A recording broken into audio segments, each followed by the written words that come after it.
محترمو درنو ورونو او د اسلامي امت غیرتي ځوانانو، تاسو پوهیږئ چې الله تعالی پر موږ او تاسو باندې هیڅ داسې حکم نه دی کړی چې په هغه کې زموږ د ژوند ګټه او خیر نه وي. نن غواړم تاسو د اسلام د یو داسې بنسټیز او عظیم شان رکن حضور ته بوزم چې د هر مؤمن د زړه ارمان دی. زه د حج د مبارک سفر په اړه غږیږم. قدرمنو، موږ ټول انسانان یو، ګناهونه کوو، زړونه مو د دنیا په غبرګونونو تور سوي دي. خو آیا کله مو سوچ کړی چې د داسې یوې پاکونکې چینې په طرف لاړ سئ چې ستا د عمر ټول تور داغونه په یو وارې پرېوړي؟ رسول الله صلی الله علیه وسلم په هغه مبارک حدیث کې چې بخاري شریف یې روایت کړی، یو داسې زیری راکوي چې د هر ګناهګار زړه ته سکون بشي. نبی علیه الصلاة والسلام فرمایي: من حج لله فلم يرفث ولم يفسق رجع كيوم ولدته امه. یعنی څوک چې د الله د رضا دپاره حج وکړي، په حج کې له بدو خبرو او نافرمانۍ څخه ځان وساتي، نو دا شخص به له حج څخه داسې بیرته راګرځي لکه په کومه ورځ چې له مور څخه پیدا سوی وي. سبحان الله! تصور وکړئ، داسې پاک، داسې سپین او داسې معصوم لکه یو کوچنی ماشوم.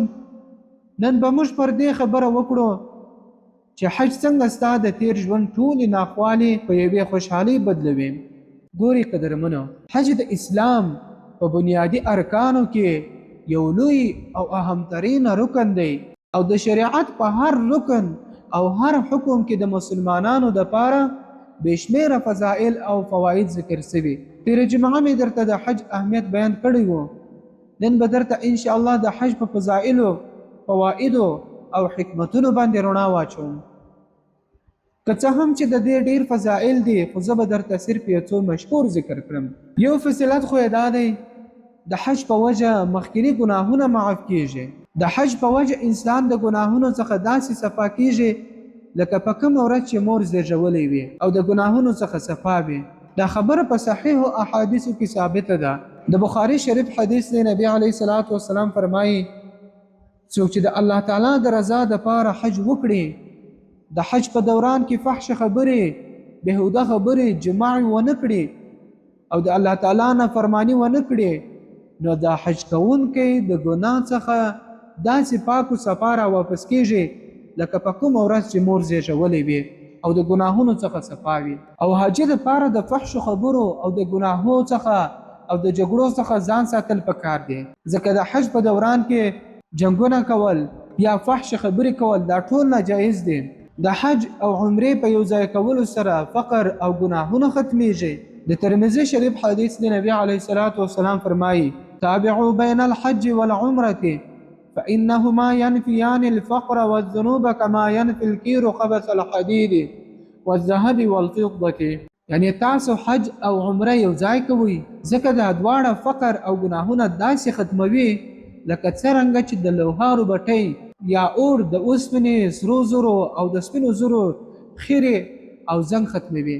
نو د حج او عمرې په یو ځای کولو سره فقر او ګناهونه دغسې ختمیږي. حج او عمره کوونکي گویا داسې دي لکه د الله تعالی د رحمت په دریاب کې چې لامبو وهي، غوټې وهي، نو خامخا به په دې سره د فقر او ګناهونه ختمیږي.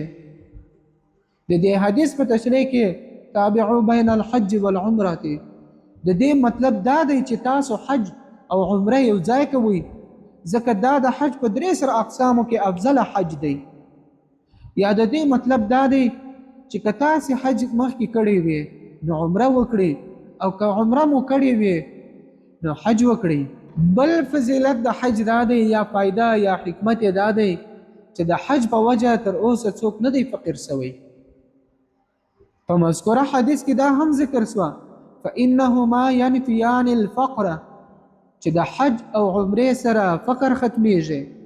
نو د دې څخه ظاهري فقر هم مراد کېدای شي، یعنی الله تعالی به دا کس غني او مالدار کړي، او باطنی فقر هم ورڅخه مراد کېدای شي، یعنی زړه به یې غني شي. همدا مضمون په یو بل حدیث کې هم ذکر دی.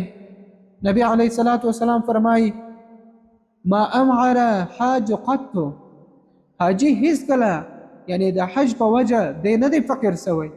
محترمو د حج دا سلسله د زرهاو کلونو را روانه ده، خو تر اوسه پورې داسې کس نه دی پیدا سوی چې هغه ووایي ما په خپلو روپو باندې حج وکړي او زه فقیر سوی یم.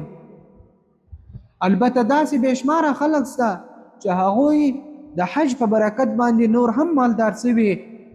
الله تعالی ورته د حج په وجه په مال، اولاد او رزق ډیر برکت اچولی او پراخي یې ورباندې راوستې ده. حاجي ته د هر قدم په عوض کې اجرونه ورکول کیږي.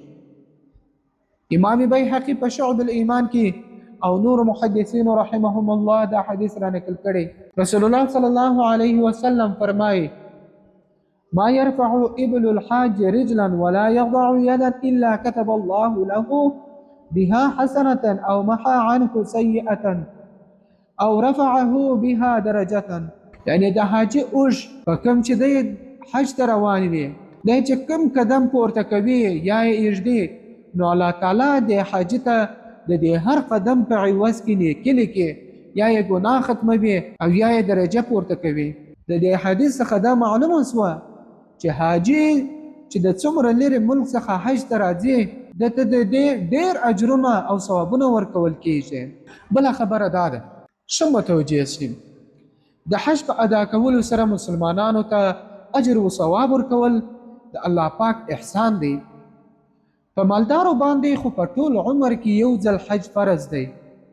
د حج په ادا کولو سره خو د فرض عبادت څخه د دوی ذمه فارغېږي، لیکن دا بیا د الله رب العزت احسان او مهرباني ده پر دوی چې په حج کولو سره د انسان ګناهونه هم معاف کوي، ثوابونه هم ورکوي، جنت او نور ډېر نعمتونه هم ورکوي.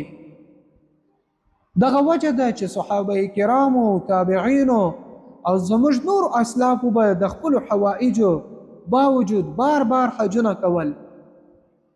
امام ابو حنیفه رحمه الله 50 حجونه کړي وه، نو دې حج ته ثوابونه ورکول او ګناه ختمول او دغسې جنت او نور نعمتونه ورکول دا د الله رب العزت احسان دی پر دوی باندې. او د مقبول حج په وجه د جنت مستحق کېدل. د بخاری او مسلم شریف حدیث دی، رسول الله صلی الله علیه وسلم فرمایي العمرة إلى العمرة كفارة لما بينهما والحج المبرور ليس له جزاء إلا الجنة.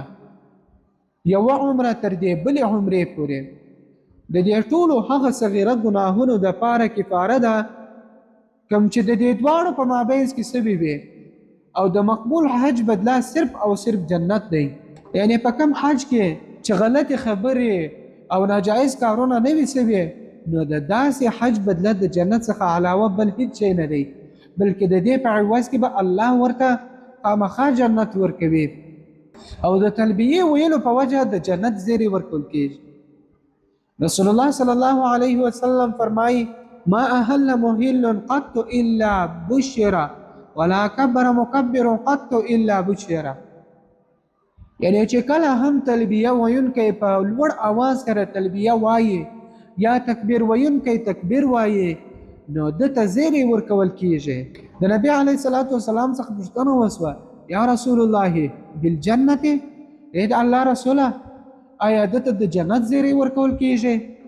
نو نبی علیه الصلاة والسلام ورته وفرمایل نعم، او یعنی ودته د جنت زیری ورکول کیږي. بلکې کله چې یو کس تلبیه وایي نو راسته طرف او چپه طرف ټول شان د سره تلبیه وایي. د ترمذی شریف حدیث دی، نبی علیه الصلاة والسلام فرمایي کوم مسلمان چې تلبیه وایي نو د راسته طرف او چپه طرف د ځمکې تر آخري حد پورې د سره کاڼي، درختې او لوټې هم تلبیه وایي. نو فایده یې دا سوه ځانو د مسلمان سره د دې نورو شیانو تلبیه ویلو کې د انسان ډیر لوی فضیلت او شرافت دی، او د دې شیانو د تلبیه ویلو ثواب به هم انسان ته رسیږي. بله فایده یې دا ده اجان عمره کوونکي د الله پاک میلمانه دي او د دوی دعاګانې قبلیږي. رسول الله صلی الله علیه وسلم فرمایي الحاج هو العمار وعبد الله ان دعوه اجابهم وان استغفروه غفر لهم. یعنی حاجان او عمره کوونکي د الله تعالی میلمانه دي، که دوی د الله جل جلاله څخه یو څه وغواړي نو دعا یې قبلوي، او که بخښنه ورڅخه وغواړي نو بخښنه ورته کوي. په یو بل حدیث کې ذکر دی، نبی علیه الصلاة والسلام فرمایي وعبد الله ثلاثة الغازي والحاج والمعتمر. د الله پاک میلمانه درې قسمه خلق دي، یو جهاد کوونکی، دویم حج کوونکی، دریم عمره کوونکی دی. او څوک چې د چا میلمه سي نو کوربه ورته د خپل وس موافق ورکړه کوي. که د یو سخي سړي څخه څوک یو څه وغواړي نو هغه ورته د خپل وس موافق ورکړه کوي. نو د الله جل جلاله شان خو ډیر لوی دی چې څوک د هغه څخه سوال وکړي، دعاګانې ورڅخه وغواړي نو خامخا به الله پاک د خپل شان موافق دته ورکړه کوي او دعاګانې به یې قبلوي. بیا خاص کار د ملتزم سره خو دعاګانې یقیني قبلیږي، او په دې باندې ډیره تجربه هم سوې، ځکه هر راوي چې د ملتزم سره د دعا قبلېدو روایت را نقل کړی نو ورسره خپل تجربه هم لیکلې چې ما دعا غوښتې وه، هغه هم الله پاک قبوله کړې ده. نو تاسو چې کله دعا غواړئ په حج کې نو د ملتزم سره یې کوئ، د خپل اولاد لپاره دعا، د خپل ځان لپاره دعا وکړئ، او د خپل رزق لپاره، د خپل آخرت لپاره الله پاک به یې درڅخه قبلوي. د حاجي څخه د ځان لپاره دعا غوښتل، حاجي چې د حج څخه راسي نو دی مستجاب الدعوات وي، یعنی دعا یې قبلیږي تر څه وخته تر څو پورې چې دی کور ته نه وي داخل سوی او دنیاوي کارو کې نه وي اخته سوی نو د ده دعاګانې قبلیږي. لہذا د ده څخه د ځان لپاره د مغفرت دعا پکار ده. په مسند احمد او مشکا شریف کې دا حدیث ذکر دی، رسول الله صلی الله علیه وسلم فرمایي د دې حدیث مفهوم دی کله چې ته د حاجي سره ملاقات وکړې نو په ده باندې سلام ووایه، مصافحه ورسره وکړه، روغبړ ورسره وکړه، او د ده خپل کور ته د داخلېدو څخه مخکې ورڅخه مطالبه وکړه چې تا ته د مغفرت دعا وکړي، ځکه د ده بخښنه کړل سوې ده. او چاته چې داسې کس دعا وکړي نو الله تعالی د هغه مغفرت هم کوي. نو موږ ته پکار ده چې که حاجي حج کوي یا که د حج څخه راسي نو د ځانو دپاره دعا ورڅخه باید وغواړو، ځکه چې دوی مستجاب دعوات وي، د دوی دعاګانې الله پاک قبلوي. بله فایده د حج کولو دا ده چې د نبی علیه الصلاة والسلام د دعا مستحق ګرځي. و حاجي ته او چاته چې حاجي د بخښنې دعا وغواړي دوی دواړو ته نبی علیه الصلاة والسلام دا دعا کړې ده، اللهم اغفر للحاج ولمن استغفر له الحاج. یا الله ته بخښنه وکړه و حاجي ته، او چاته چې حاجي د بخښنې دعا وغواړي هغه ته هم بخښنه وکړه. نو د الله رسول چې دعا کړې ده نو دا خو بالضرور قبلیږي. په طواف کوونکو، منځ کوونکو او لیدونکو باندې د الله پاک رحمتونه اوري.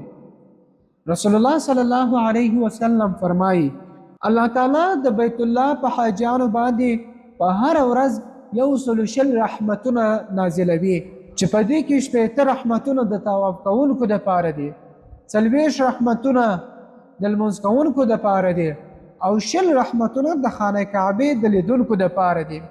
د دې مذکوره حدیث څخه معلومه شوه چې په مسجد حرام کې حاضري ډېر لوی نعمت دی، لوی سعادت دی، ځکه په دې کې به یا یو کس د خانه کعبې طواف کوي، یا به لمونځ کوي، او یا به خانه کعبې ته ګوري. او په دې درې سره حالاتو کې په انسان باندې د الله جل جلاله رحمتونه راوریږي. یوه خبره یاد ساتي، طواف په بل هیڅ ځای کې نه کیږي. طواف داسې بهترین عبادت دی چې دا په مخ د ځمکه باندې په بل هیڅ ځای کې نه کیږي، صرف دلته د بیت الله خانه کعبې پر 4 طرف باندې کیږي. علماو یو واقعه را نقل کړې، یو کس و چې قسم یې وکړي چې زه به داسې یو عبادت کوم چې په دنیا کې هیڅ بل څوک نه کوي. کله چې دا قسم وکړي نو اوس حیران و چې څه وکړم. اخر امام اعظم ابو حنیفه رحمه الله ته لاړ، خپل خبره یې ورته بیان کړه او ورته یې ویل چې اوس څه وکړم، ما خو داسې قسم کړی دی چې زه به داسې یو عبادت کوم چې زما څخه علاوه به بل هیڅ څوک نه کوي. امام صاحب ورته وفرمایل چې ته ولاړ شه او په حرم کې خلکو ته څخه سوال و زاری وکړه چې دوی د لږ وخت دپاره طواف ودروي. کله چې دوی طواف ودروي نو په دې وخت کې ته طواف وکړه نو ستا قسم به پوره سي، ځکه پر مخ د ځمکه په بل هیڅ ځای کې دا عبادت نه کیږي.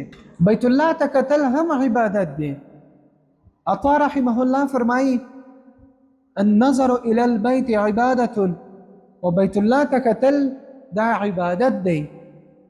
امام نووي رحمه الله دا لیکلی چې کم کس په مسجد حرام کې ناست وي نو هغه دپاره مستحب دا ده چې خپل مخ قبلې ته وګرځوي او بیت الله ته ګوري، ځکه بیت الله ته و خانه کعبې ته کتل دا هم یو لوی عبادت دی او په دې باره کې ډېر آثار ذکر شوي دي.